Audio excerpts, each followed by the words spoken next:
उपाध्याय जी का बहुत बहुत आभार व्यक्त करती हूँ। मैं इनसे एक दिन की नोटिस पे कहती हूँ कि मैं कार्यक्रम करवाना और आपका सहयोग मुझे मिलता है और आप लोग तो रहते ही हैं, तो इतना बड़ा जो भाषा के लिए और साहित्य के लिए जो योगदान है वो कम नहीं है, बहुत ज़्यादा है। तो मैं चाहती हूँ कि आप अपनी प्राचार्य के लिए इनका कर्तव्य मंजूला यादव जी और अपूर्वा जी तो हमारे साथ में एकदम क्या कहें सहोदर की तरह जुड़ जाती हैं। जैसे मैं कहती हूँ कि हाँ हम लोग को कार्यक्रम कराना, तो फिर मुझे कोई चिंता नहीं रहती है। वो पूरी रूपरेखा बना करके कैसे क्या करना है वो सारा करके रख देती है और हम आते हैं और आपके बीच में उपस्थित होकर और कार्यक्रम करके चले जाते हैं। भाषा विभाग उत्तर प्रदेश सरकार की एक सरकारी इकाई है और ये बहुत सारी संस्थाएं चलाती हैं जो भाषा और साहित्य के उन्नयन के लिए हैं। उसमें उत्तर प्रदेश भाषा संस्थान भी है, इंदिरा गवर्नमेंट का ऑफिस है। तो पहले तो हम लोग छोटी मोटी गोष्ठियाँ करते थे और संस्थान में अपने कार्यालय में बुला करके वक्ता बुला लिया और गोष्ठियाँ हो जाती थी, लेकिन बाद में ऐसा हुआ कि इससे भाषा का या साहित्य का तो भला होने वाला नहीं है, क्योंकि हम लोग मंडूक की तरह अंदर ही यहीं पे कार्यक्रम करते थे और चले जाते।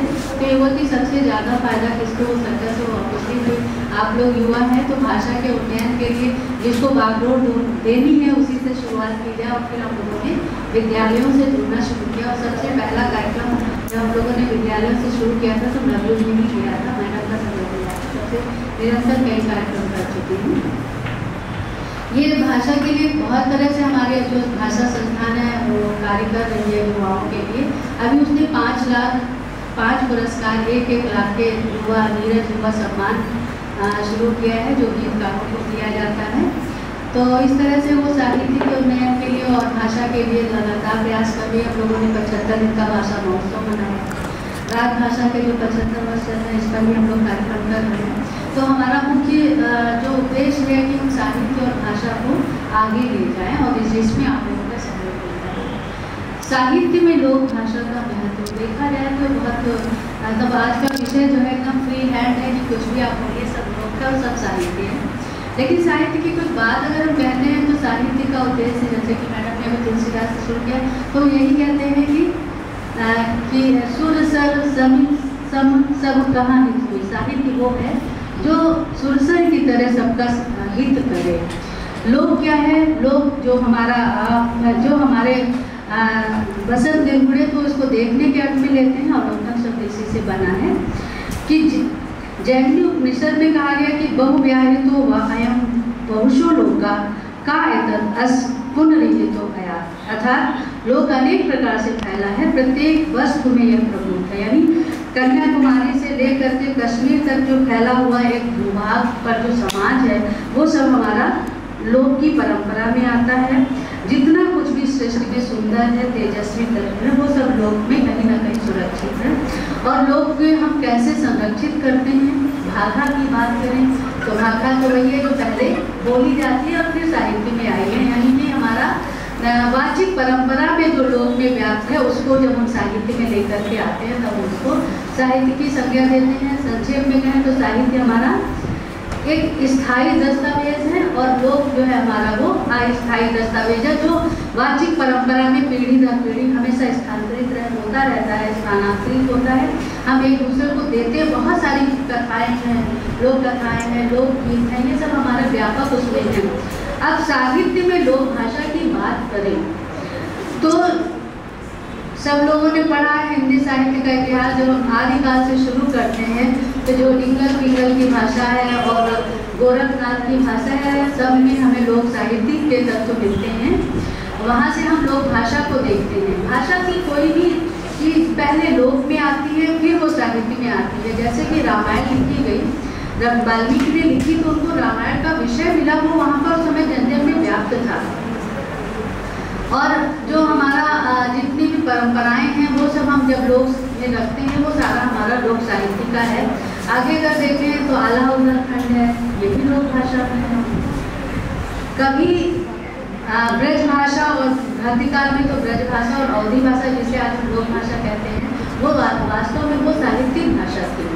लेकिन जब एक मानक भाषा की बात हुई तो हम लोगों ने हिंदी को एक मानक दिया, क्योंकि हमें राष्ट्र को एक करने के लिए एक ऐसी भाषा की जरूरत थी जिसको कि हम एकीकृत कर सकें, और उसके लिए हिंदी को सर्वग्राह्य सर्वसुलभ समझा गया। और ये हमारी जो भाषा थी, अवधी और ब्रज जैसी भाषाएं थी, वो उनका संकुचन हुआ और वो आज लोक भाषा के रूप में हमारे पास आती है। बट हम ये कह सकते हैं कि साहित्य लोक भाषा जो है वो जो हमारे अभिजात वर्ग की भाषा है, जिसको हम साहित्य की संज्ञा देते हैं, उससे हट करके रह सकती है, लेकिन जो साहित्य है वो लोक भाषा के से अलग होकर के नहीं रह सकता। उसके तत्व हमें साहित्य में मिलेंगे। अगर हम तुलसी की बात करें तो कितनी सारी किंवदंतियाँ हैं, कितने सारे लोक कथाएँ हैं, मुहावरे हैं जो हमको रचे बसे हैं, जिनको कि अनपढ़ भी पढ़ते हैं, बोलते हैं उदाहरण के रूप में, और पढ़े लिखे तो पढ़ते ही हैं। एक उदाहरण देखें, का वर्षा जब कृषि सुखाने समय पूरी का प्रस्थान, ये सब ये आपको तब से जानते होंगे जब आपको पता भी नहीं होगा कि इनके रचनाकार तुलसीदास हैं। इनको तो दादा दादी नाना नानी कहते आए हैं कि परिलिख सरस धर्म नहीं भाई, और कबीरा को तो कहा ही गया, उन्होंने तो कहा ही है कि संस्कृत है खूब गुजर और भाषा भाखा बहता नहीं, तो उनकी कबीरा खड़ा बाजार में मांगे सबकी बहन, ये सारी चीज़ें आपको आती है। लोक भाषा के तत्व हमें मुकरियों में मिलते हैं। मुकरियाँ सुना होगा नाम, हम कुछ कहते हैं मुकर जाते हैं। भारतीय युग में भारतीय हरिश्चंद्र ने बहुत लिखी कि जाहिर बादल में अति तेज, भीतर भीतर सब रस घूसे, और क्या बाहर बाहर हसीहत बोले, क्या हसीहत बोले, और जाहिर बादल में अति तेज, ऐसे की साजन नहीं अंग्रेज, ये सुने होंगे ना। और अभी पुरुषों जिनको भी खड़ी बोली के जनक कहा जाता है, वो तो खाली बारी लेकर के आए लोक भाषा के, क्योंकि वो भाषा को हिंदुस्तानी बनाना चाहते थे, खाली बारी लाए। उन्होंने जो है निस्बतें लिखी, मतलब एक लाइन कह रहा है उसका अर्थ एक होगा, मैं एक ही उदाहरण दूंगी कि गधा प्यासा क्यों, पंडित प्यासा क्यों और गधा उदासा क्यों, एक ही उत्तर है, बता सकते हो? लोटा न था।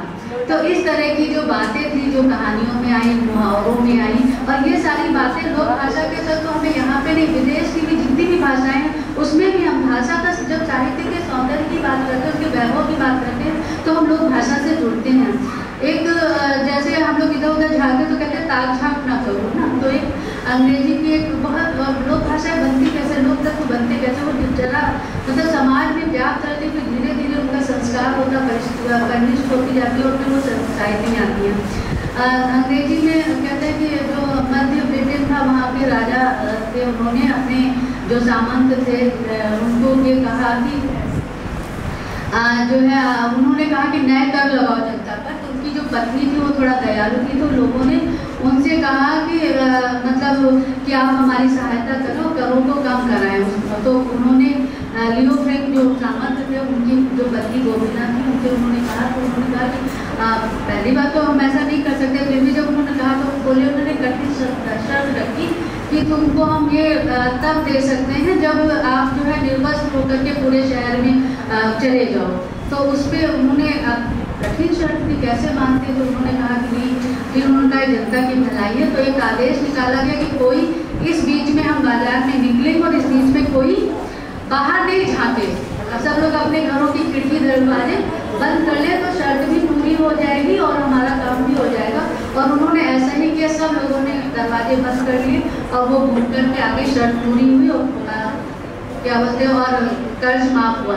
लेकिन उसमें कहते हैं कान नाम का गलती था, जिसमें कि वो उसने झरोके से झाँका, और उसके बाद अब ये किंवदंती है क्योंकि कथाओं को कैसे जोड़ते हैं, तो उसने झाँका, और उसके बाद एक मुहावरा बना टॉम टीपी, तो यानी ताक झाँक करना। तो इस तरह से जो बहुत सारी चीज़ें और ऐसी कहावतें हमारे संस्कार में, हमारी लोक कथाओं में तो भरी है। किसी को काम नहीं आता है ना, तो वो ये नहीं कहता नाच ना आवे आंगन टेढ़ा, है ना। कोई बहुत ज़्यादा बोलता है तो गगरी दाना सूद उतारना, ये सब हम नहीं कहते, आप सबको आते होंगे।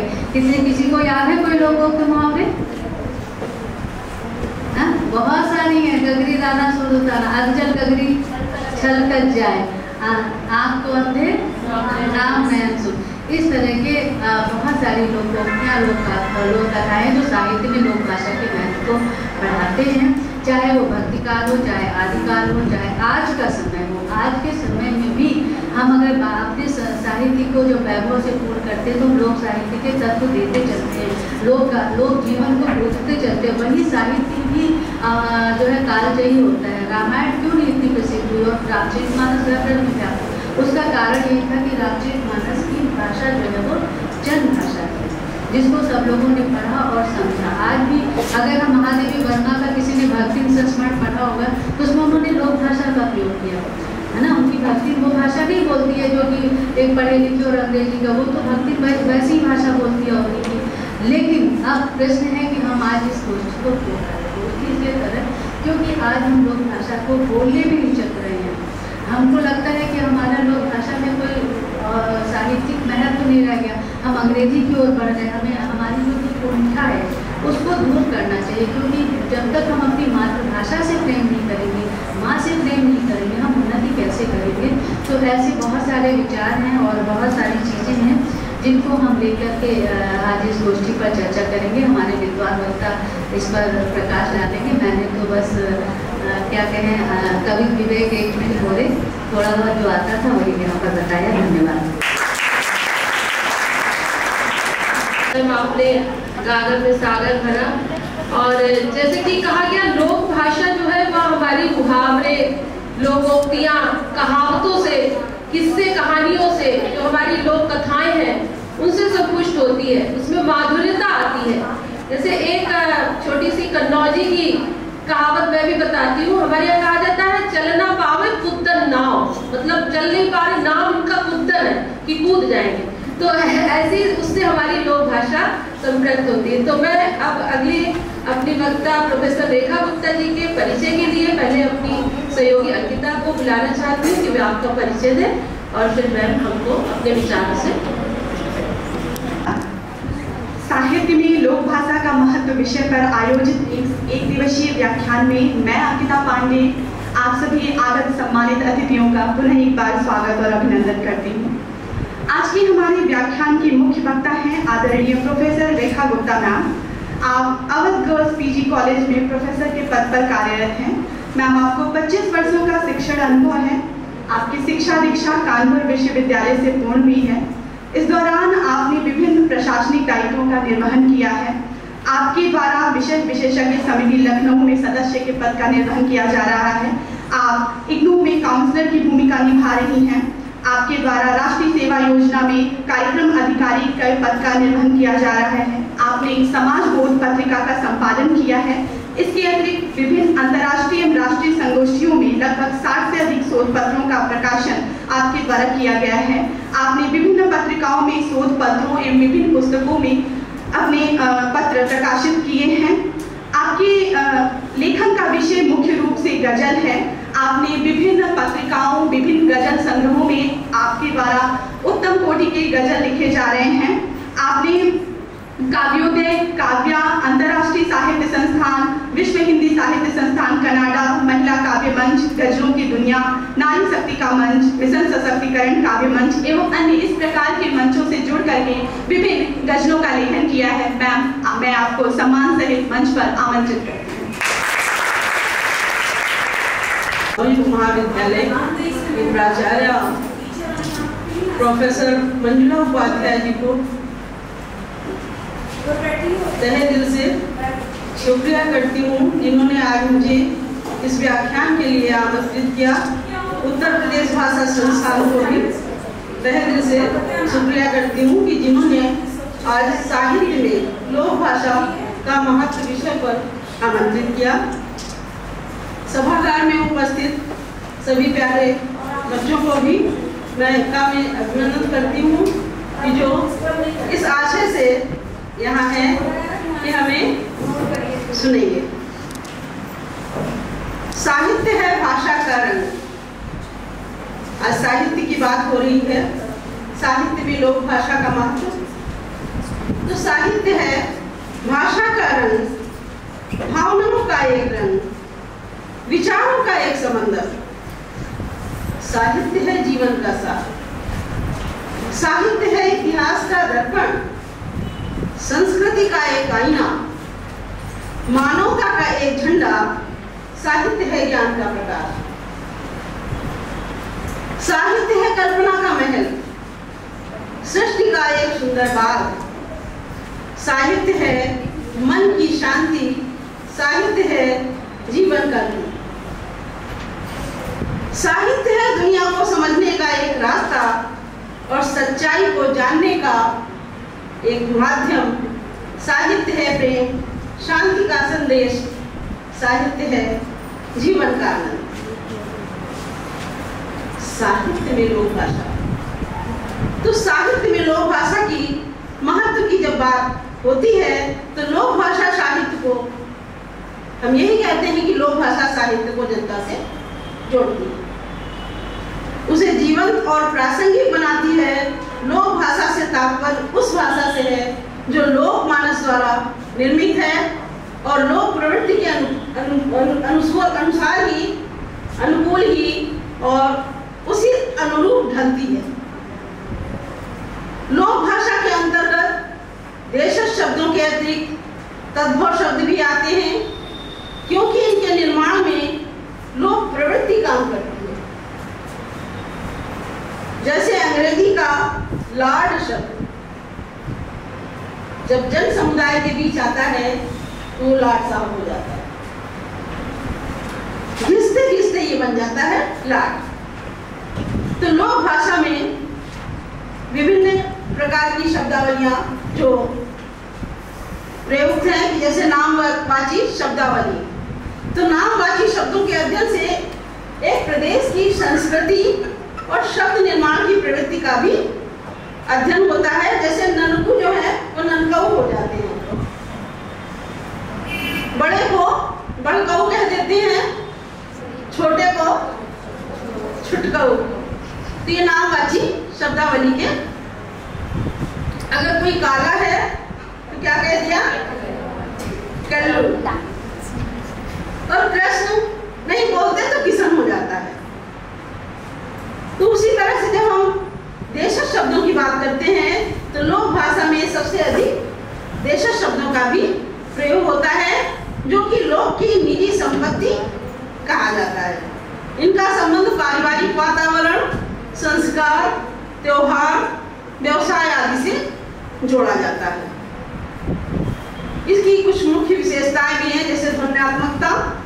तो ये लोक भाषा के प्राचीन शब्द भाषा विज्ञान के कुछ सिद्धांतों से जुड़ते हैं, जैसे डिंग डांग सिद्धांत। तो इसमें क्या है कि हम जो विभिन्न ध्वनियों को सुनते हैं और उनके सुनने से एक शब्द मन में बिठा लेते हैं, जैसे झनकार, लहरात, उमड़त, घुमड़त। तो इस तरह के जो सन, तो हवा कैसे चल रही है, जब हम सन की बात करते हैं तो हवा की बात हो जाती है।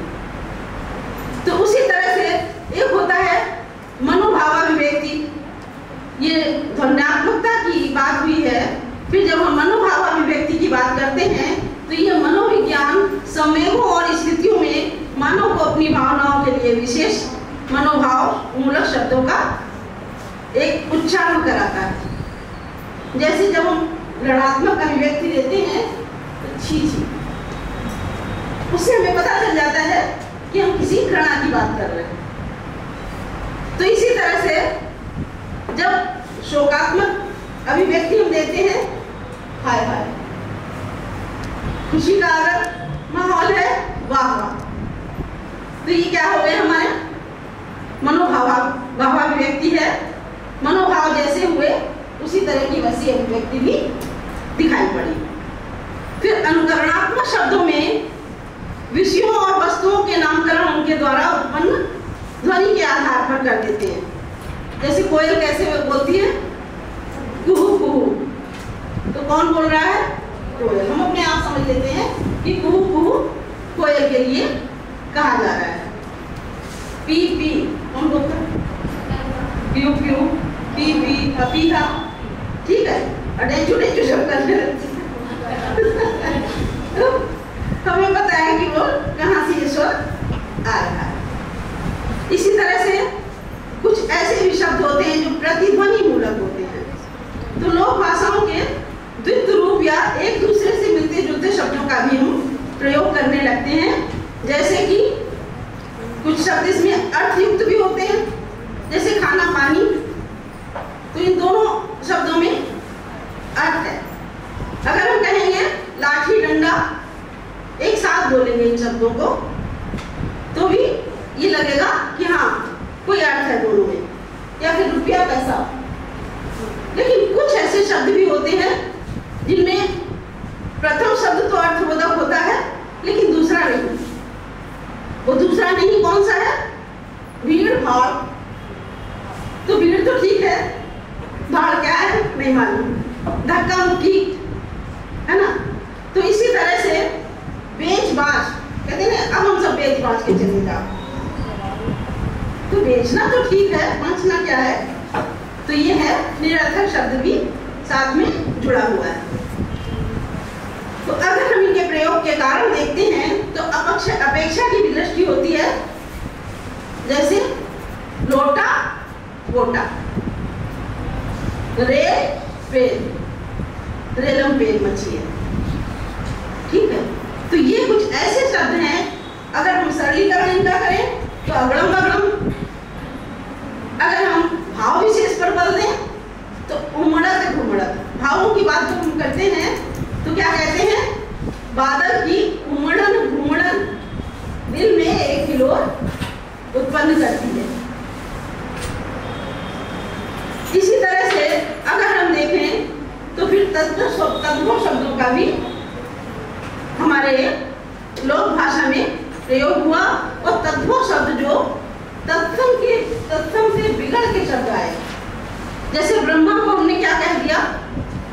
ब्रह्मा।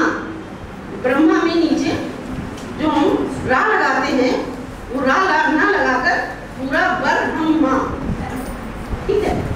उसी तरह से एक शब्द है पक्ष, जैसे कृष्ण पक्ष, शुक्ल पक्ष, तो पक्ष को क्या कहते हैं? पक्ष, ठीक है। तो ये हमारे शिक्षा दीक्षा में भी ऐसे शिक्षा दीक्षा। फिर विदेश शब्दों की भी बारी आती है, जिनमें कि अंग्रेजी के भी शब्द हैं, विदेशी जो शब्द हैं उनका भी हमने देशीकरण कर दिया है। तो अंग्रेजी शब्दों में ले लें अगर, तो टिकट को क्या कहने लगे हम? टिकस। इसी तरह से डॉक्टर को डॉक्टर, मास्टर को मास्टर, कलेक्टर को कलेक्टर। तो भाषा को हमने अपने अनुरूप उसको अपना लिया। जैसे कि अरबी फारसी के जो शब्द हैं कि होश, तो जो हमारे अनपढ़ जन समुदाय से अगर देखें तो होश को वो होशी बोलेगा, जोश को जोश, मिनिस्टर को मनिस्टर, क्योंकि उसको उसका ज्ञान नहीं है, लेकिन वो सुनते सुनते उसने उस शब्द का देशीकरण कर दिया है। इसी तरह से इसमें लोकोक्ति और मुहावरे भी इसका आधार है। तो साहित्य में लोक भाषा के स्वरूप को यदि हम देखें तो भारत के अवध क्षेत्र की भाषा अवधि है, जो कि हिंदी की उपभाषा है, और इसमें भक्ति काव्य, प्रेमाख्यान काव्य दोनों का विकास हुआ। साहित्यिक दृष्टि से अगर हम देखें तो ठेठ अवधि का प्रथम ग्रंथ मुल्ला दाऊद के का चंद्रायन है, और इस भाषा के प्रारंभ करने का श्रेय सूफियों को भी है। इसी संत परंपरा में मनुदास जैसी, तुलसी, भीखमदास जैसे कि भक्ति ज्ञान और वैराग्य की त्रिवेणी में 67 समसप्तमित हुई। तो इसमें तुलसी की परंपरा है और जायसी ने पद्मावत के रूप में किया है। तो आधुनिक अवधि की नवीन विधा में अगर हम आते हैं तो भारतीय युग में प्रारंभ होती है, और इसके प्रारंभिक प्रमुख रचनाकार प्रेमचंद, प्रेमघन, प्रताप नारायण और भारतेंदु जैसे सुखदेव मिश्र आदि भी हैं।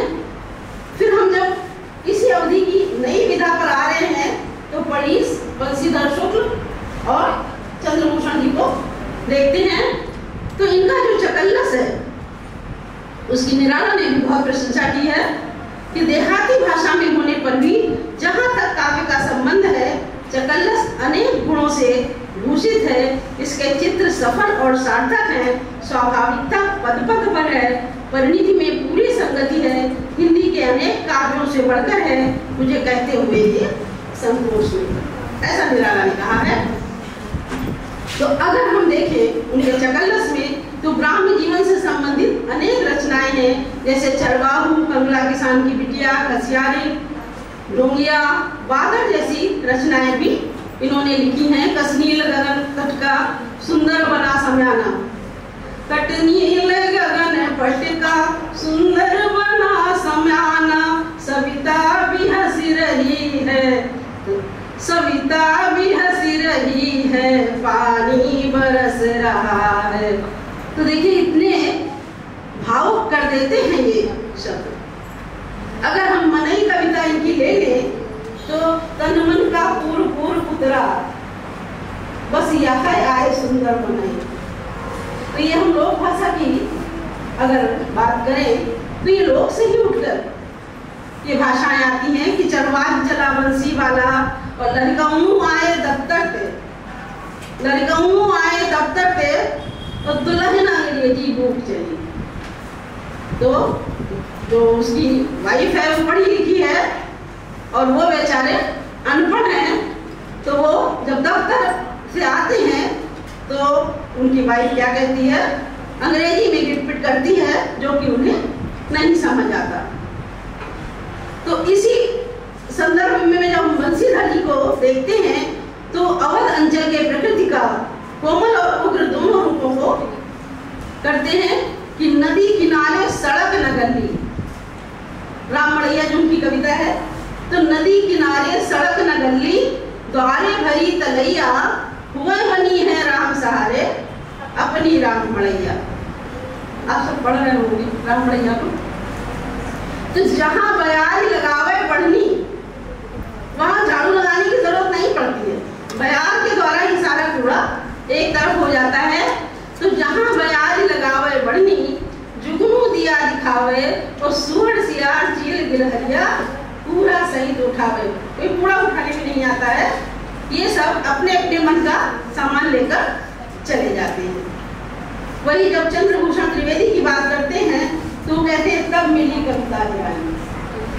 उनकी कविता उनको कब मिलती है कि किरण आई हंसी निहारिस, अरे किरण आई हंसी निहारस, हाथ फेरू प्यार बारस, वास्ते मुंह धोए के फिर कलिन की अखियां उघारस, धोए महतारी ललन के दूध के मुइया संवारस, छिबार स्नेह भोरे नयन खंजन कजरुआजस, जिन नयन कै पुतरी असी, मात अनखन सुघर धारस, लहक मुँह चूमे सिहवसी के, हवसी के जानते हैं, अचानक बहुत प्यार में, और लहक मुँह चूमे सिहवसी के, प्रेम गद गद मौन बानी, तब मिली कविता ही रानी, तब मिली कविता ही रानी। तो लोक भाषा के साहित्यकार को कब अपनी खोई हुई कविता मिलती है? आप बहुत घंटों बैठे रहेंगे कि हमें कुछ लिखना है, नहीं समझ में, लेकिन ऐसा कोई जब आप दृश्य देखते हैं तो आपको तुरंत अपनी कविता का शीर्षक मिल जाता है कि हमें कविता में क्या लिखना है। तो अंत में भाषा के प्रति अपने उद्गार व्यक्त करते हुए हम बस इन्हीं चंद पंक्तियों को बोलते हुए अपनी वाणी को विराम देंगे। करते हैं तन मन से वंदन, करते हैं तन मन से वंदन, जनगण मन की अभिलाषा का, अभिनंदन अपनी संस्कृति का, आराधन अपनी भाषा का, आराधन अपनी भाषा का। तो इस तरीके की जो धन्यात्मकता थी वो हमारी लोक भाषा में ही है। तो मैं इसी को आगे बढ़ाते हुए अपनी सहयोगी मेघना से निवेदन करती हूँ कि हमारे अगले विशिष्ट वक्ता राहुल पांडे जी का परिचय दें और उनको आमंत्रित करते हैं। आज के हमारे एक दिवसीय व्याख्यान साहित्य में लोक भाषा मंच को प्रणाम। आज के हमारे साहित्य में लोक एक दिवसीय व्याख्यान के विशिष्ट वक्ता डॉक्टर राहुल पांडे जी हैं। आप वर्तमान में हिंदी तथा आधुनिक भारतीय भाषा विभाग लखनऊ विश्वविद्यालय में कार्यरत हैं। इसके पूर्व आप पश्चिम बंग राज्य विश्वविद्यालय कोलकाता में भी शिक्षण कार्य कर चुके हैं। आपको लगभग 14 वर्षों के शिक्षण कार्य का अनुभव है। आपने अपनी शिक्षा इलाहाबाद विश्वविद्यालय से पूरी की है। आपकी प्रेमचंद साहित्य एवं निराला साहित्य में विषय विशेषज्ञता है। आपकी 2 पुस्तकें प्रकाशित हो चुकी हैं, जिनके नाम जागरण और प्रेमचंद के स्त्री पात्र तथा प्रेमचंद का समाज चिंतन है। आपके 50 से अधिक शोध पत्र तथा विभिन्न पत्र पत्रिकाओं में लेख आलेख प्रकाशित हो चुके हैं। आप विभिन्न कार्यक्रमों में आमंत्रित व्याख्याता के रूप में अपने व्याख्यान देने जाते हैं। आपने विभिन्न प्रशासनिक कार्यों का निर्वहन किया है। सर, मैं आपको ससम्मान मंच पे आमंत्रित करती हूँ, आप आए और आज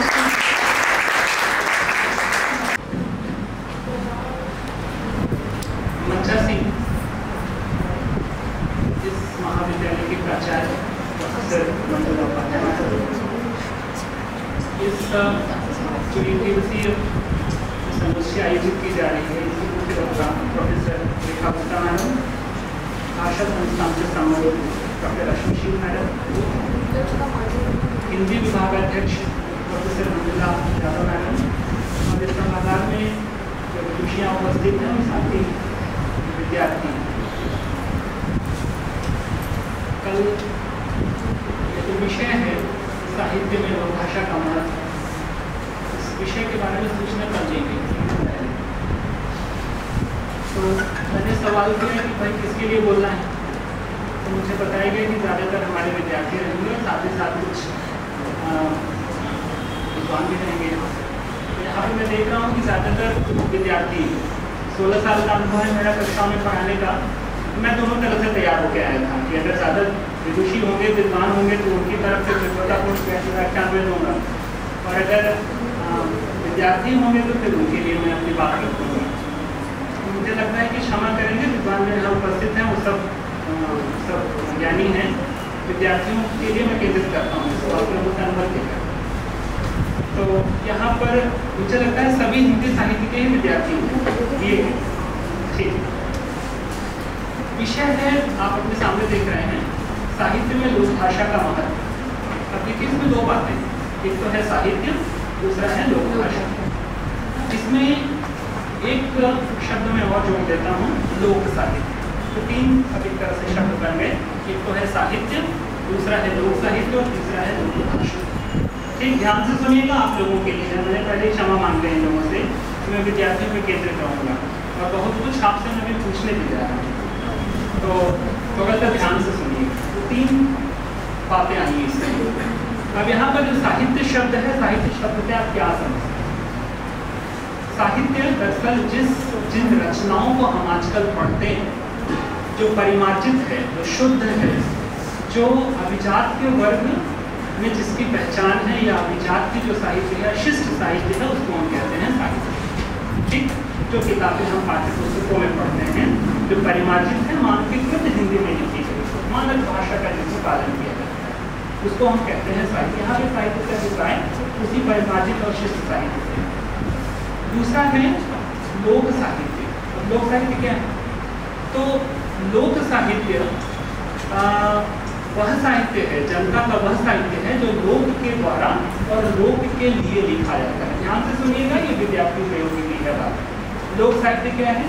जो जनता का लोक साहित्य जनता का साहित्य होता है, जो कि लोक के द्वारा, जनता के द्वारा और जनता के लिए लिखा जाता है। ठीक, तो जनता के बीच में, जनता के द्वारा, जनता के लिए जो लिखी जाने वाली, इसका मतलब उसकी जो सीमा है, क्षेत्रीय सीमा है, वह सीमित है। लोक भाषा क्या है? लोक भाषा किसी एक सांस्कृतिक समूह के द्वारा बोली जाने वाली वह भाषा है जो समाज से, जिस समूह से में बोली जाती है, उसी समाज में जन्मी हुई है, उसी समाज से उसका विकास होता है। और इसकी सबसे महत्वपूर्ण बात होती है लोक भाषा की, कि जिस सांस्कृतिक समूह की वह भाषा है, उस सांस्कृतिक समूह की जितनी संस्कृतियां हैं, वो सभी संस्कृतियों को वह समेटे हुए। जैसे उस संस्कृति का जो रीति रिवाज है, उस संस्कृति का जो पर्व मनाया जाता है ना, विभिन्न पर्व जो मनाए जाते हैं, त्योहार जिसको हम कहते हैं, उस संस्कृति की जो धार्मिक मान्यताएं हैं, तो रीति रिवाज, पर्व, धार्मिक मान्यताएं, इन सबको समेटे हुए एक सांस्कृतिक समूह द्वारा जो सांस्कृतिक समूह द्वारा जो भाषा बोली जाती है उसको हम लोक भाषा कहते हैं। अब देखिए इन तीनों में अंतर संबंध जुड़ा हुआ है, तीनों साहित्य, लोक साहित्य और लोक भाषा। जो हम शिष्ट साहित्य जिसको कहते हैं, अभिजात साहित्य, इसकी बात अभी हमने पहले की, उसके जो शब्द भंडार है, जो वोकैबुलरी शब्द भंडार है, वहाँ आते कहाँ से? अपने आप से तो पैदा होते नहीं। क्षेत्रीय साहित्य में, क्षेत्रीय भाषा में जो बोला जाता है, क्षेत्रीय बोली में जो बोला जाता है, वहीं से ग्रहण किया जाता है। तो इनका जो शब्द भंडार है, वह शब्द भंडार कहाँ से लिया जाता है? लोक भाषा से, क्षेत्र विशेष से लिया जाता है। फिर बाद में उसको शुद्ध कर दिया जाता है, परिमार्जित कर दिया जाता है और उसको नए ढंग से मानकीकृत करके उसको हम साहित्य के रूप में प्रस्तुत करते हैं। ठीक, अब यह जो लोक भाषा है, लोक भाषा का जो पहला प्रयोग था, यानी लोक भाषा जो क्षेत्र विशेष में जन्मी, लोक के बीच में जिसका प्रयोग हो रहा है, उसका सबसे पहला प्रयोग होता है लोक साहित्य, और फिर लोक साहित्य से वो आता है साहित्य, जो यहाँ पे विषय रखा गया, जिसको हम शिष्ट साहित्य कहते हैं। बार बार कह रहा हूँ, जिसको हम आज पढ़ते हैं मानकीकृत हिंदी के रूप। ठीक, तो यह हो गया लोक, यह हो गया साहित्य, यह हो गया लोक साहित्य, और यह हो गई लोक भाषा। ठीक, अब विषय है साहित्य में लोक भाषा का महत्व। अब जब लोक भाषा का ही सारे शब्द साहित्य में, साहित्य के शब्द भंडार के रूप में प्रयुक्त हैं, तो निश्चित रूप से लोक भाषा का महत्व है साहित्य। बिल्कुल यह प्रमाणित है कि लोक भाषा का साहित्य में महत्व है। अब हम हिंदी साहित्य के विद्यार्थी हैं, हिंदी साहित्य में कहाँ लोक भाषा का प्रयोग हुआ है, इसको हम देखते हैं। हिंदी साहित्य में कुल 4 काल, ये अभी बताने की जरूरत नहीं है, लेकिन विद्यार्थियों के लिए इसको मैं जोड़ दे रहा हूँ, तैयारी मैंने की।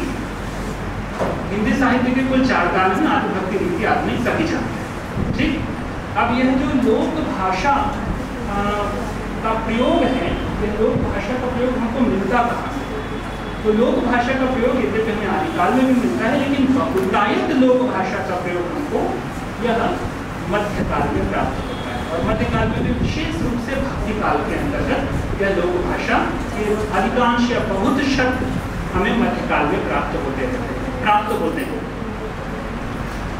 बल्कि यहाँ तक हम कहें कि जो मध्यकाल का साहित्य है, या फिर जो भक्ति साहित्य है, भक्ति काल का जो साहित्य है, भक्ति काल का साहित्य यदि उसकी गणना जो है साहित्य के रूप में होती है, शिष्ट साहित्य के रूप में होती है, अभिजात्य साहित्य के रूप में होती है, जो साहित्य शब्द यहाँ पर आया हुआ है। लेकिन अगर हम बहुत बारीकी से देखें, गौर से देखें, तो जो भक्ति काल है, मध्यकाल का जो भक्ति परक साहित्य है, वह उसका जितना कच्चा माल है, वह सारा कच्चा माल आया हुआ है लोक भाषा।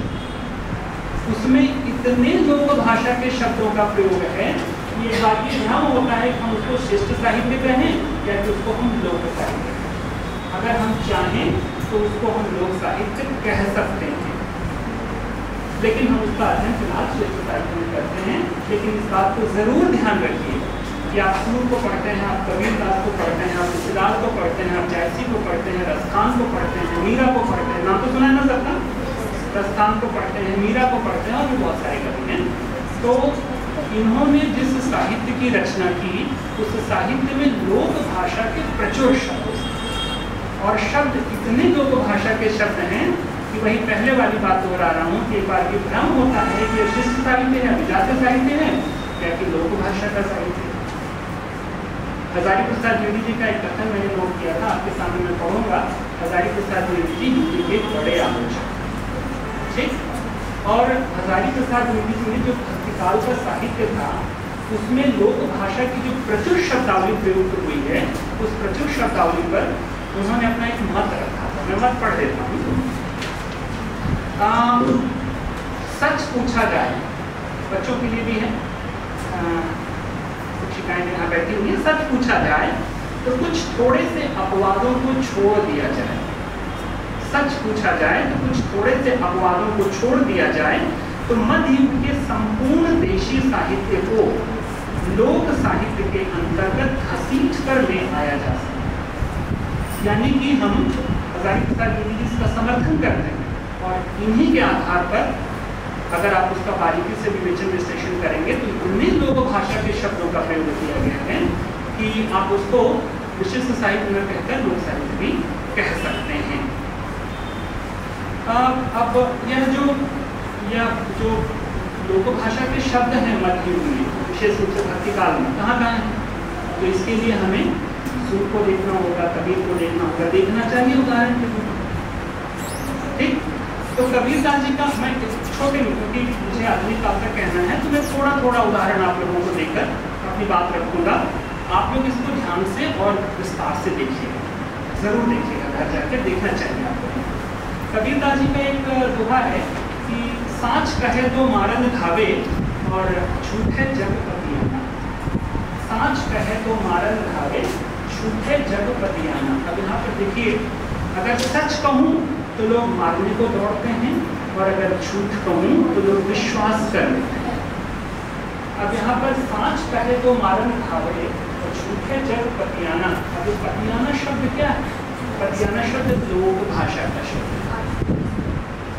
पतियाना शब्द लोक भाषा का शब्द है। और एक बात और बता दूं आप लोगों को कि जो मातृभाषा होती है, क्षेत्रीय भाषा होती है, आप लोगों में से ज्यादातर अलग क्षेत्र के होंगे, कुछ लोग हो सकता है भोजपुरी क्षेत्र के हों, कुछ लोग बुंदेली के हों, कुछ लोग ब्रजभाषा क्षेत्र के हों, चाहते ही होंगे, ज्यादा होंगे नहीं, मुझे विश्वास है। इतनी दूर को यहाँ नहीं पढ़ने तो ज्यादातर अवधि क्षेत्र के हों। अब अवधि क्षेत्र में पतियाना शब्द का प्रयोग होता है और आप लोगों को ये ज्यादा जल्दी कम्युनिकेट होगा, यानी संप्रेषित होगा अगर इस पर हम शब्द का प्रयोग करते हैं। विश्वास करना, तो विश्वास करना इसके साथ फिट भी नहीं होगा और साथ ही साथ जो संप्रेषण है, संप्रेषण में बाधा आएगी। अगर हम पतियाना शब्द का प्रयोग करते हैं तो आपको जल्दी जज्ब हो जाएगा, ग्रहण हो जाएगा, आपको तुरंत इसका आपको समझ में आ जाएगा। और इसकी अपनी भावना है, साँच कहे जग मारन धावे, साँच कहे जग मारन धावे, झूठे जग पतियाना। इसी तरह से सूरदास को और भी बहुत सारे हैं, लेकिन मैं थोड़ा उल्लेख करूँगा, मैं समय दूंगा। मैडम आप लोगों से बीच में समय दिया था, आधे घंटे समय। तो हाँ, सूरदास का है इसी तरह से। मैं क्रम से 2-3 उनके छंद आपके सामने रखता हूँ। बालपन का एक वर्णन आपने पढ़ा होगा, मुझे स्मरण आ रहा है कि किलकत कान भुगुवन आवत। किलकत कान, कृष्ण छोटे हैं और अपने नंद बाबा के आंगन में चल रहे हैं। किलकत कान भुगुवन आवत, मनमय कनक नंद आंगन, बिंब सपरिवय धावत। किलकत शब्द यह जितना आकर्षित करता है, इसके पर्याय के रूप में विशिष्ट भाषा में दूसरा शब्द नहीं हो सकता है। यह तो हो गया बाल। एक उदाहरण, बाल। कृष्ण जब चले जाते हैं मथुरा, तो जो उनकी माता है यशोदा, वह देवकी को संदेश भेजती है कि संदेशो देवकी सो कहियो, और तो धाय तिहारे सुध की मया करते ही रहियो। शुद्ध शब्द लोक भाषा का शब्द, धाय लोक भाषा का शब्द। और इसमें देखिए अभिव्यंजना कितनी अच्छी हो रही है। दूसरा, इसका स्थानापन्न नहीं है, इसका स्थानांतरण और किसी अन्य शब्द से नहीं हो सकता है। एक विनय का पद देखिए सूरदास का, मुझे ध्यान आ रहा है। अब कह राखी ले भगवान, अब कह राखी ले भगवान, हाँ अनाथ बैठो ध्रुव डरिया, पारद ही साधे बाण। अब बाण शब्द जो है, बाण तीर, यह बाण शब्द का तीर शब्द जो है वह रिप्लेसमेंट नहीं हो सकता, उसका स्थानापन्न नहीं हो सकता, देशी शब्द। ठीक, तो यह जो आप देखिए कि लगभग जितने छंद में बता रहा हूँ, चाहे सूर के हों चाहे कबीर के हों, उन सब में देशी शब्दों का प्रयोग है, जिसको हम लोक भाषा का शब्द कहते हैं। और वह किस तरह से अभिव्यंजना कर रहा है और किस तरह से आपको संप्रेषित हो रहा है, कितनी सहजता से संप्रेषित हो रहा है।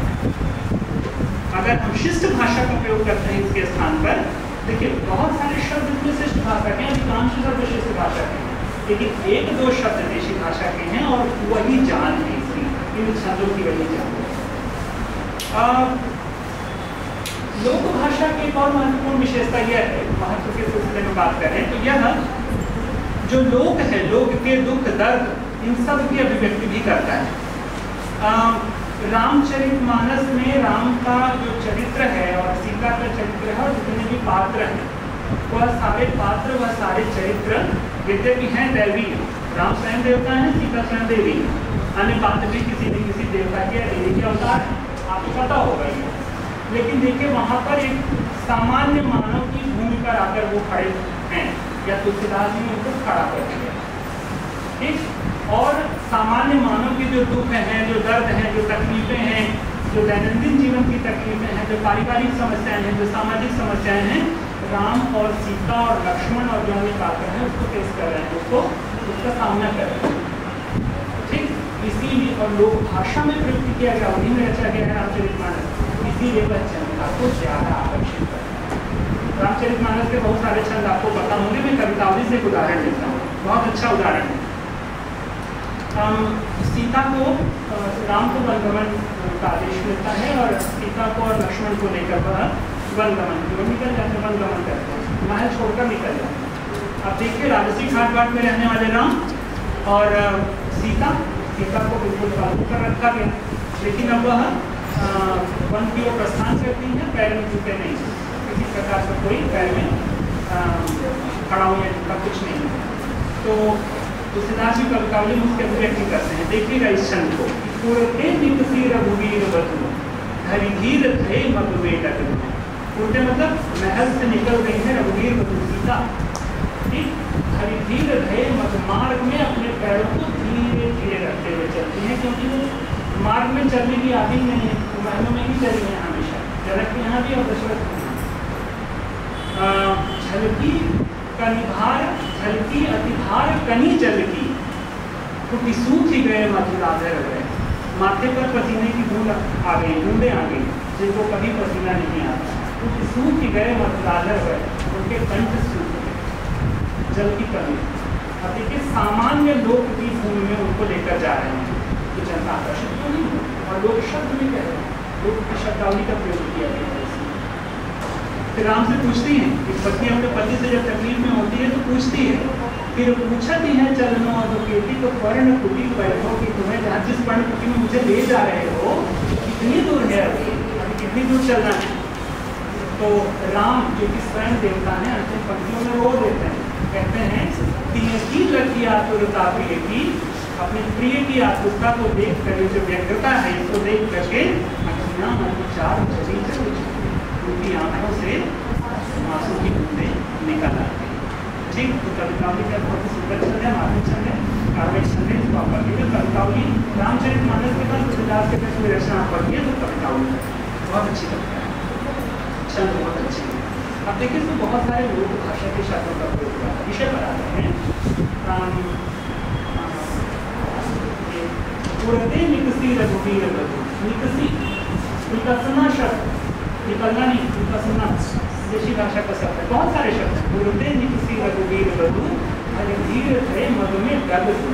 डग शब्द कैसा है, पैर नहीं, डग शब्द का प्रयोग हुआ है, देशी भाषा का शब्द है, जिसको लोक भाषा कहते हैं, ठीक। इस पूरी पंक्ति में आप देखिएगा बहुत सारे लोक भाषा के शब्दों का प्रयोग हुआ है, और वही उसका आकर्षण है, वही जो है वह जनता को आकर्षित करती है, अपनी ओर खींचती है, ठीक।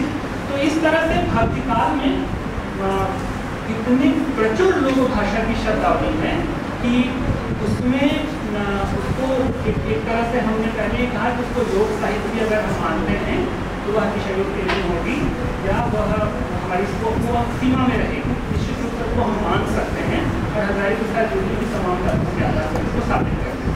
कुछ और भी थे लेकिन अभी समय की बाध्यता है, मुझे लगता है कि हम आधुनिक काल पर आ जाते हैं, थोड़ा सा आधुनिक काल को भी देख लेते हैं। जब हम आधुनिक काल देखते हैं तो भारतेंदु हरिश्चंद्र का यह आपने कविता जरूर सुनी होगी, निज भाषा की बात करते हैं, निज भाषा उन्नत है सब उन्नति को मूल। अब यहाँ पर यह जो निज भाषा है, कभी विचार कीजिए निज भाषा है क्या। निज भाषा और कुछ नहीं है, हिंदुस्तानी भाषा है जो उस समय प्रयुक्त हो रही है। हिंदुस्तानी भाषा क्या है, हिंदी, उर्दू और अन्य जो क्षेत्रीय बोलियां हैं उनके शब्दों को लेकर बनी हुई एक भाषा। हिंदी उर्दू तो है ही, साथ ही साथ जो अन्य क्षेत्रीय बोलियां हैं उनको लेकर बनी हुई एक भाषा, जिसको निज भाषा कहते हैं। संस्कृत निष्ठ तत्पर शब्दावली प्रधान भाषा की बात नहीं करते हैं भारतीय दर्शन, निज भाषा की बात करते हैं और कहते हैं कि जब निज भाषा की उन्नति होगी तो सब उन्नति को, निज भाषा उन्नति है सब उन्नति को। अगर निज भाषा की उन्नति होगी तो वह सारी उन्नतियों का आधार बनेगी, सारी उन्नतियों का वह मूल बनेगी। ठीक, तो इस निज भाषा की उन्नति की बात करते हैं। और भारतीय मंडल उदाहरण है मेरे पास और भी, उसको भी मैं छोड़ रहा हूँ। तो निज भाषा की उन्नति की बात करते हैं और भारतीय मंडल के और जितने रचनाकार, चाहे वो प्रताप नारायण मिश्र हों, चाहे बालगोपाल बुद्ध हों, चाहे श्रीनिवास दास हों, जितने भी हैं वह इस तरह के निज भाषा से संबंधित और अपनी भाषा से संबंधित उसको संरक्षित करने की बात करते हैं, उसको जिंदा रखने की बात करते हैं। 20वीं शताब्दी में अगर हम आए तो 20वीं शताब्दी में हिंदी के तमाम लेखक हैं जिन्होंने भी लोक भाषा को संरक्षित, अपने साहित्य में संरक्षित रखने का कार्य किया। क्रम से अगर मैं नाम गिना दूँ कुछ महत्वपूर्ण का, तो प्रेमचंद का नाम आपने सुना।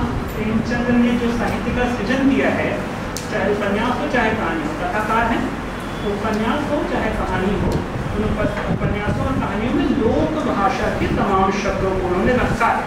क्यों रखा है? क्योंकि उनके साहित्य में लोक के बीच से पात्र उठाए गए और नाम में उनके लोक वाले ही, धनिया, चुनिया, सिलिया, चेतु है ना, ये सब कहते हैं ना, ये सब लोक के बीच से उठाए गए पात्र। धनिया है, गोबर, गोबर नाम भी है ना, चुनिया। अब आप समझिए कि ये बहुत लघु पात्र हैं, लेकिन जो वनमाला है वहाँ पर यह लोक के बीच के पात्र हैं। तो लोक के बीच के पात्र जो उठाए गए हैं उनके मुख से जो शिष्ट भाषा है वह उचित नहीं रहेगी, उसके लिए लोक शब्दावली का ही प्रयोग करना पड़ेगा। और प्रेमचंद इसमें माहिर है और इसीलिए प्रेमचंद का जो कथा साहित्य है वह जनता के बीच में इतना लोकप्रिय रहा। आगे अगर हम देखें तो अज्ञे निराला, अज्ञे नागार्जुन है, फणीश्वर नाथ रेणु है, जुलूस है, तपा है, मैला आंचल, आप लोगों ने नाम तो सुना ही होगा, नहीं पढ़ा होगा तो, मैला आंचल। और बिल्कुल सद्य में जो लोक भाषा का सबसे अधिक प्रयोग कर रहे हैं शिवमूर्ति है, जीवित है, लखनऊ में है। तो उनकी रचनाओं को आप पढ़िए, उनके उपन्यासों को आप पढ़िए, उनकी कहानियों को आप पढ़िए, तो वहाँ पर लोक भाषा का प्रचुरता से प्रयोग किया गया है। और क्यों इतने चर्चित हैं, क्यों लोकप्रिय हैं? क्योंकि लोक की शब्दावली का प्रयोग करते हैं, लोक के बीच से शब्दों को जोड़ते हैं जो कि आकर्षित करता है। निराला की बात मैंने की, एक उदाहरण लेता हूँ। सरोज स्मृति निराला की रचना है, आप सब लोगों ने नाम सुना होगा, वैसे तो पढ़ा होना चाहिए लेकिन नाम तो सुना ही होगा। वहाँ पर दो पंक्तियाँ उसकी, लखकर अनर्थ आर्थिक पथ पर हारता रहा मैं स्वार्थ समर्थ। अब लख, यह लख शब्द देशज शब्द है, जिसको हम लोक भाषा का शब्द कहते हैं। लख कर अनर्थ आर्थिक पथ पर हारता रहा मैं स्वार्थ समर्थ। अपने जीवन की एक दुखद प्रसंग का वर्णन करते हैं और देख शब्द का प्रयोग नहीं किया, लख शब्द का प्रयोग। और लखना यह ज्यादा संप्रेषित होता है देखने की, देखना शब्द की वजह। राम की शक्ति पूजा है अमानिशा उगलता गगन घन अंधकार, हो रहा दिशा का ज्ञान, स्तब्ध है पवन चार। अमानिशा दो शब्दों से मिलकर बना हुआ है, अमावस्या और निशा। निशा संस्कृत तत्सम शब्दावली है, संस्कृत से ही उठाया गया है, लेकिन अमावस देशज भाषा का शब्द है। अमा और देशज दोनों को मिला दिया उन्होंने और शब्द बना अमानिशा, अमावस्या की रात है। अमानिशा उगलता गगन घन अंधकार, हो रहा दिशा का ज्ञान, स्तब्ध है पवन चार। जितने बड़े कवि हैं, जितने बड़े रचनाकार हैं, देशज शब्दों को या लोक भाषा को उन्होंने नहीं छोड़ा। श्रेष्ठ साहित्य की रचना की, लेकिन लोक भाषा को नहीं छोड़ा। आगे का एक उदाहरण लेता हूँ, कलगी बाजरे की। क्या आप लोगों ने कविता का नाम सुना होगा? पढ़ लीजिएगा कविता।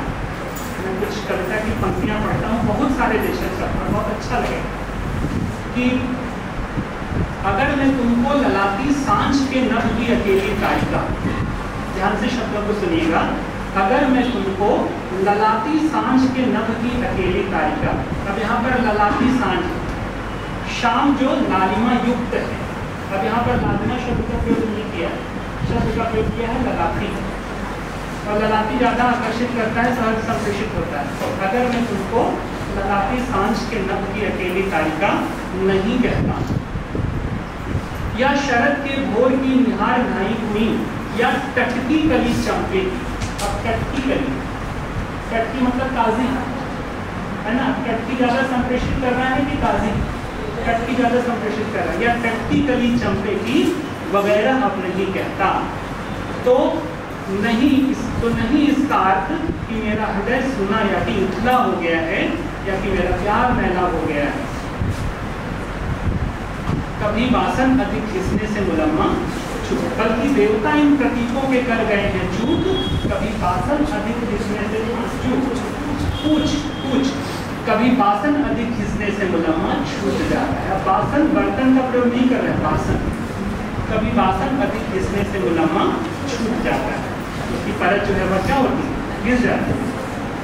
लेकिन कितने देशज शब्दों का प्रयोग है, ऊपर ही था लालिमा, ललाटी शब्द का, टटकी का प्रयोग है, वासन शब्द का प्रयोग है। अब देखिए यह जो कविता है, अगले में इसमें देशज शब्दों को पकड़े हुए छोड़ नहीं रहे हैं। क्यों? क्योंकि अगले को मालूम है कि जनता से अगर जुड़ना है तो जनता से जुड़ने के लिए हमें देशज शब्दों को या लोक भाषा के शब्दों को हमें साथ में रखना होगा। बिना लोक भाषा के शब्दों को रखे हुए हम ऐसे साहित्य की रचना नहीं कर सकते हैं जो व्यापक मानवता है या जिस पाठक वर्ग के लिए हम तैयार कर रहे हैं वहाँ तक का संप्रेषण। अगर हम संस्कृत मिश्र शब्दावली का ही प्रयोग करेंगे, शिष्ट भाषा साहित्य का ही प्रयोग करेंगे, मानकीकृत हिंदी का प्रयोग करेंगे, तो वह साहित्य जहाँ तक हमें पहुँचाना है उस पाठक वर्ग तक नहीं पहुँच पाएगा। वह केवल कुछ खास वर्ग के लिए ही सीमित रह जाएगा, और जब से तक जनता में नहीं पहुँचता है तब से तक जिस उद्देश्य से हम साहित्य का सृजन कर रहे हैं वह उद्देश्य पूरा नहीं होता हुआ नहीं हो पाएगा। नागार्जुन का नाम आपने सुना होगा। नागार्जुन तो देशी रचनाकार ही, एक आप लोगों में से कुछ इसमें 5th सेमेस्टर के 3rd ईयर के स्टूडेंट्स होंगे, तो एक कविता जो आपने 5th सेमेस्टर में चलती है अध्ययन हिंदी काव्य, उसका संपादन मैंने ही किया है। तो आप लोगों ने किताब बतानी खरीदी है कि नहीं खरीदी है, मैंने बताएंगे। तो उसमें कविता मैंने रखी है नागार्जुन की घिन तो नहीं आती। कलकत्ते के ट्राम में कुछ निम्न वर्ग के लोग चढ़ते हैं और कुछ उच्च वर्ग के लोग चढ़ते हैं। तो निम्न वर्ग तो भाई अपने देशी अंदाज में रहते हैं, कुर्ता धोती बनियान पहनेंगे, और उच्च वर्ग बिल्कुल लगकर कपड़ा सफेद पोश है। तो नागार्जुन उस उच्च वर्ग से पूछते हैं कि जो निम्न वर्ग के सुर्ती खाके हुए चढ़ रहे हैं, सुर्ती मुंह में दबाए हुए, उनको देखकर कहीं आपका जो सफेद पोश जो आपने व्यक्तित्व बना दिया है, आपको कहीं उसे घृणा तो नहीं होती, घिन तो नहीं आती है, जी तो नहीं पड़ता है? पूछते हैं कि आपको घिन तो नहीं आती है, आपका जी तो नहीं पड़ता है? तो देखिए घिन शब्द लोक भाषा का शब्द है। एक कविता आपने सुनी होगी, बहुत महत्वपूर्ण कविता है, 4 पंक्तियों की है कविता। धुन खाए शहतीरों पर की 12 बड़ी विधाता बाँचे, फटी भीत है छत चूटी है, आले पर बिस्तुया न है। अब बिस्तुया शब्द जो है छिप गली आप लोग को, लेकिन बिस्तुया शब्द का प्रयोग किया है, आले पर बिस्तुया नाचे। मिनट कहते हैं मिनट में 5 तमाचे, ऐसे गणता दुखरन मास्टर आदम के। तो यहाँ पर भी देशी शब्द का प्रयोग किया है नागार्जुन ने। तो बिल्कुल अभी अद्यतन जो रचना कर रहे हैं शिवमूर्ति जी की जितनी भी कहानी आप देख लीजिए, तुलसी का कानून संग्रह देख लीजिए, कोई भी कहानी संग्रह उठाकर देखिए, उसमें देशज शब्द भरे पड़े। कुल मिलाकर हमारा यह कहना है कि यह जो विषय रखा गया साहित्य में लोक भाषा का महत्व, तो हिंदी साहित्य पर अगर हम केंद्रित करें तो लोक भाषा हिंदी साहित्य के साथ या शिष्ट भाषा के साथ जब से हिंदी साहित्य का प्रारंभ हुआ है आदिकाल से लेकर और वर्तमान साहित्य जितनी भी चर्चित रचनाएं रही हैं उन सब के साथ लोक भाषा समानांतर रूप से जुड़ती हुई चलती है, वह समाप्त नहीं होती।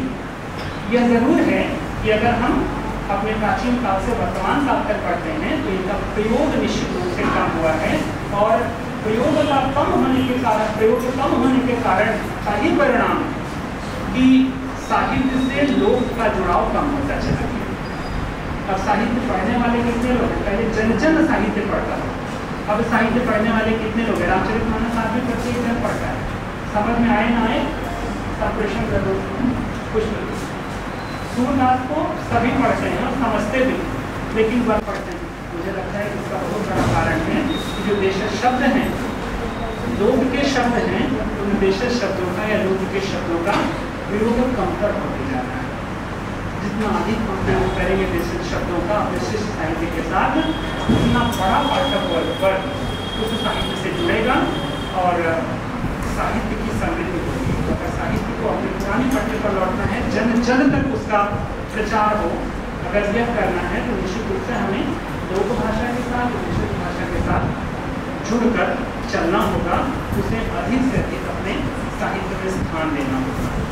इस प्रकार यह जो लोक भाषा है, इस लोक भाषा का अपना ऐतिहासिक महत्व है और आज के समय में प्रासंगिक भी है। प्रासंगिक इसलिए कि उसके अधिकाधिक प्रयोग को हमें वरीयता देनी पड़ेगी, तरजीह देनी पड़ेगी। इन्हीं शब्दों के साथ आप लोगों सभी को नमस्कार। और मैं उत्तर प्रदेश भाषा संस्थान को आभार व्यक्त करती हूँ कि उन्होंने नवयुग कन्या महाविद्यालय के संयुक्त तत्वाधान में इस संगोष्ठी का आयोजन किया, जिसका विषय है साहित्य में लोक भाषा का महत्व। ये कहना कि ये मेरा विषय नहीं है इसलिए मुझे रुचि नहीं आ सकती। साहित्य ऐसा है कि जिसमें सभी कुछ ना कुछ रुचि लेते हैं, जो चाहे वो अंग्रेजी साहित्य हो, चाहे वो लोक साहित्य, जैसा कि राहुल जी ने बताया रामचरितमानस जो है जन जन में व्याप्त है। तो इस तरीके का साहित्य हो, ठीक है कि जो शिष्ट साहित्य होता है उसमें जो है बहुत एक ग्रुप होता है या कम लोगों को वो उसके पाठक गण होते हैं या पसंद होता है, सभी को पसंद नहीं होता है। जैसे कि जो पुस्तक मेला हर साल लगता है, तो मेरी पूरी कोशिश रहती है कि मैं उसको विजिट करूं। हो सकता है कि मेरे सब्जेक्ट की कुछ अच्छी पुस्तकें मिल जाए, मेरा विषय अर्थशास्त्र है, पर पूरा पुस्तक मेला साहित्य से ही भरा होता है। वहाँ पर जो है साहित्य की ही पुस्तकें होती हैं।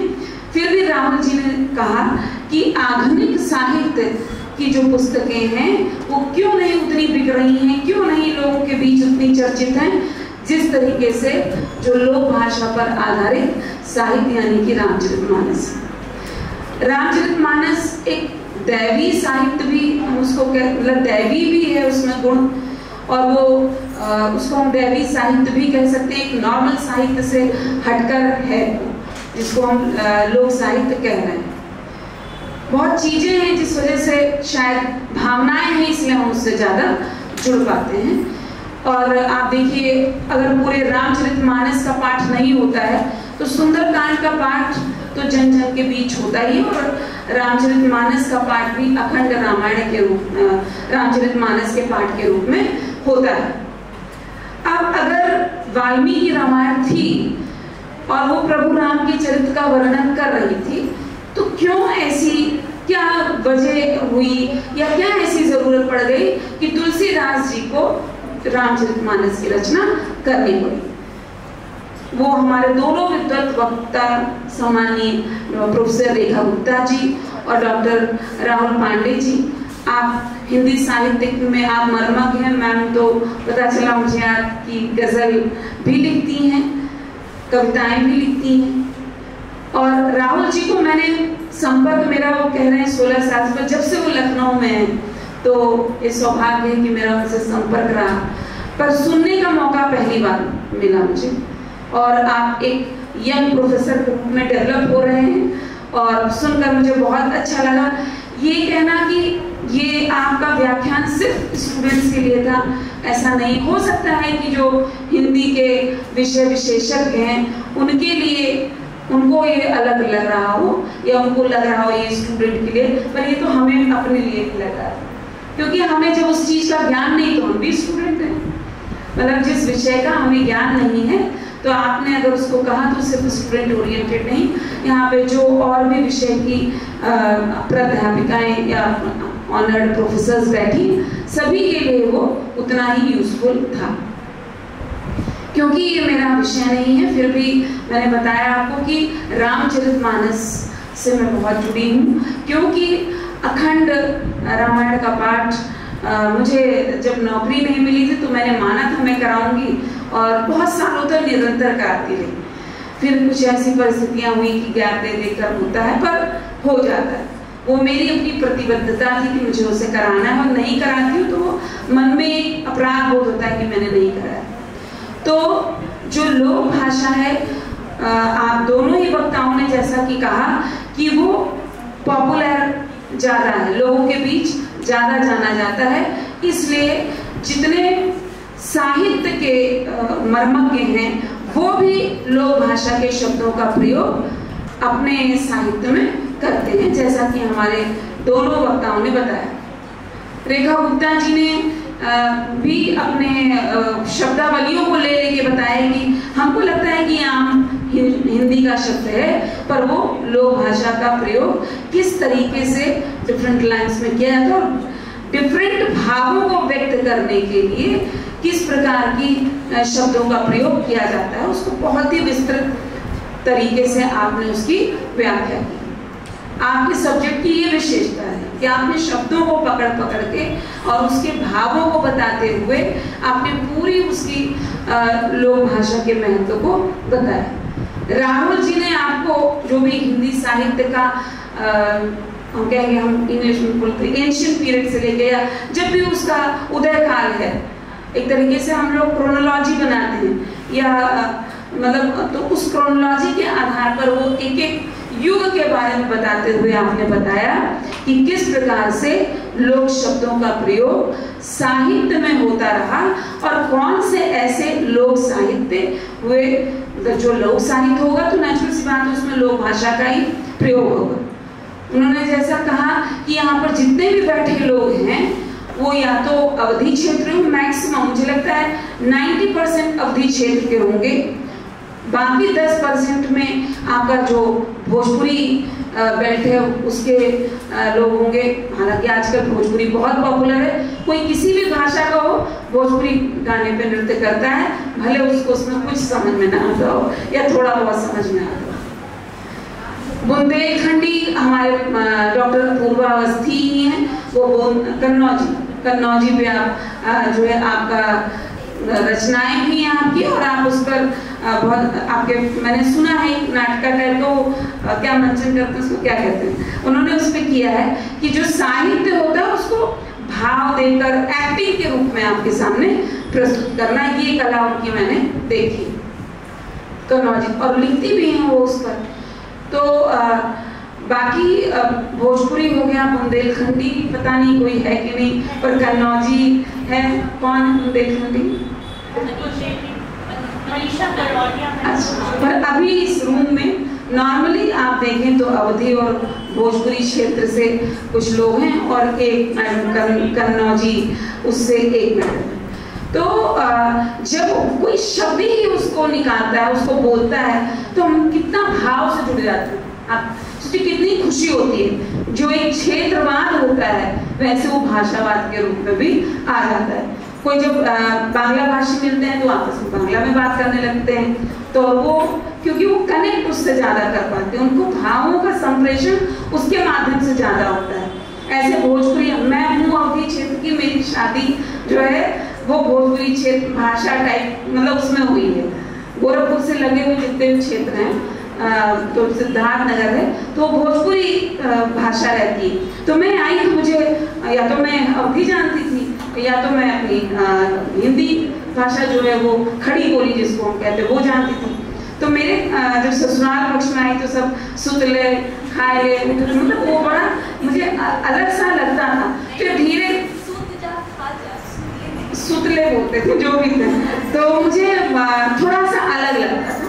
पर मुझे लगा कि वो लोग आपस में जब भी मेरे ससुराल के लोग आपस में फ्लो में आते थे, तो वो उसी में भाषा में बात करते थे, तो मुझे लगता था कि हाँ भाई वो वहाँ कनेक्ट कर पा रहे हैं, मैं डिसकनेक्टेड थोड़ा फील करती थी। पर अब मुझे अच्छा लगने लगा, क्योंकि अगर सच बताऊं तो यहाँ पे भाषा साहित्य की बात हो रही है, पर अगर हम लोकगीत की बात करें तो लोकगीत में लोक भाषा का प्रयोग बहुत पॉपुलर है। सभी अगर आप चाहे मराठी को ले लें, बांग्ला भाषी ले लें, आप भोजपुरी मैंने बताया, अवधी भी गीत हैं जो हमारे यहाँ देखिए तो मालिनी अवस्थी जी अवधी गीत गाकर ही मतलब गाती हैं और पद्मश्री मिला हुआ है उन्हें। अवधी के क्षेत्र में राम बहादुर मिश्र जी बहुत अच्छा कार्य कर रहे हैं। तो लोक भाषा का महत्व साहित्य में है, वो आपको विषय विशेषज्ञों ने आपको बताया। और रश्मि शील जी जो हमारे यहाँ की एलुमनाई भी रही, समय समय पर आप नवयुग कन्या महाविद्यालय से आपका प्रेम है, आप हम सबसे पहले इसके बारे में सोचती हैं। बहुत सारे महाविद्यालय हैं जहाँ पर ये आप कार्यक्रम करा सकती हैं, पर आप नवयुग में अपनी रिस्पॉन्सिबिलिटी समझती हैं, कराती हैं। तो ये तो हमारा दायित्व है कि हम अच्छी चीज़ों के लिए तो सभी जो है हाँ करेंगे ही। तो आपका भी बहुत बहुत धन्यवाद। मैं राहुल जी को भी और प्रोफेसर रेखा गुप्ता जी को भी हार्दिक धन्यवाद भी देती हूँ। हालांकि औपचारिक धन्यवाद अभी होगा कि आप सभी, आपको एक दिन क्या 2 दिन मुझे पहले लगता है बताया गया और रात में एकदम से टॉपिक चेंज होकर बताया गया, फिर भी आप दोनों के व्याख्यान बहुत ही विद्वत्पूर्ण थे और जिससे हम जुड़ सके इस तरीके के थे। ऐसा नहीं कि वो किसी विषय के लिए ही थे, पर अगर गैर विषय वाला भी सुनते तो उनके लिए भी बहुत अच्छा था। जो नहीं सुन रहे हैं उनका दुर्भाग्य, जो सुन रहे हैं उनका सौभाग्य। इसी के साथ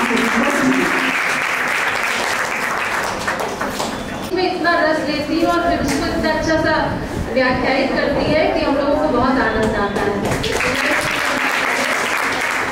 और अब कार्यक्रम अपने समापन की ओर है। भवानी प्रसाद मिश्र की 2 लाइनें मैं इससे जोड़ना चाहती हूँ लोक भाषा से। वो लिखते हैं कि जिस तरह हम बोलते हैं उस तरह तू लिख और उसके बाद तू हमसे बड़ा तू दिख। तो अगर इसको हम लोक भाषा को अपनी लेखनी में अपना लें और ये शब्द हमारे जुड़ जाएं तो लोक भाषा का महत्व सर्वविदित होगा, लोग आपकी रचनाओं से जुड़ेंगे।